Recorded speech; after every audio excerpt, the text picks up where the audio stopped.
Honestly, for me, with so many elaborate routines online that I see, with my skin, what works best for me is to really keep it simple. Use skincare that you know and that you love. I mean, that's for me personally, that I'm familiar with, that my skin is familiar with, and I can depend on regardless of what my skin is going through. Something gentle and reliable. Like Cetaphil, because I'm a long time user of Cetaphil. I've been using Cetaphil since I was a kid.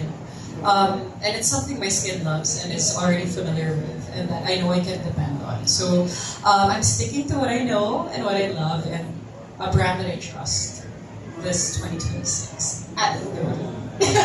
Welcome to your Chantahin year. Oh my God, it's great here. Kasi Chantahin Tito myself. Skincare that I'm prioritizing in my 30s, SPF for days. Yes. I love being in the sun, and I also want to make iwas sa mga wrinkles. Prevention is the best cure, no? Which is why I love the BHR line. The day moisturizer has SPF 20 in it. And also just making sure that I'm able to enjoy the things that I love, which is going to the beach, being out in the sun, but also just using the right skincare that allows me to do those things. So you guys mentioned that Siguro for me, it has to be a product that I know works. When I'm able to use it consistently and see the results in my skin with my own eyes, that's when it becomes a holy grail, that it's dependable. I travel a lot to different climates, and then doing shoots, I wear makeup a lot. So my skin can go through a few stressors. And then, I mean, living dito sa Pinas, humid din ang weather natin, medyo harsh ang light. So just having skincare that's able to cater to my skin needs. I'm a combination skin type, more on the oily side, and Cetaphil just really works for me. So it's a holy grail talaga.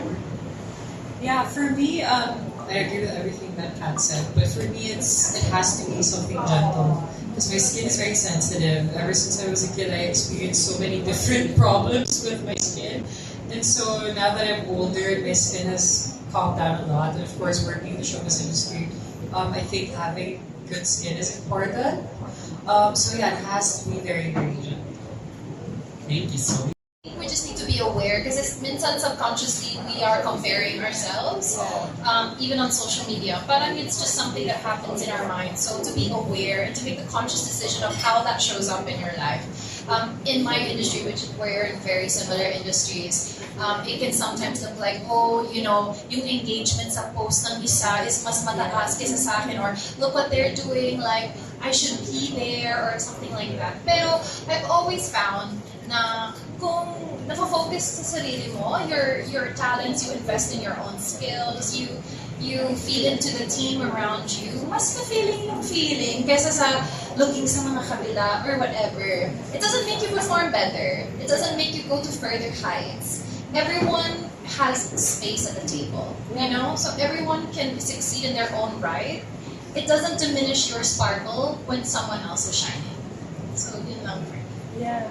I agree, especially, and we come from very similar industries, like you said. And in show business also, comparison is there. It's everywhere. People, not even self-imposed. Some people love to compare you to other people. But I feel like when you focus on your journey, when you focus on yourself, and you understand that everybody is different, it's so much easier to be confident within yourself and to be secure enough that you are also genuinely supportive of the people around you and the women that you surround yourself with. So I feel like when you enjoy your own journey, you appreciate another person's journey as well because you know what it's like. So, I guess that's it. Thank you po.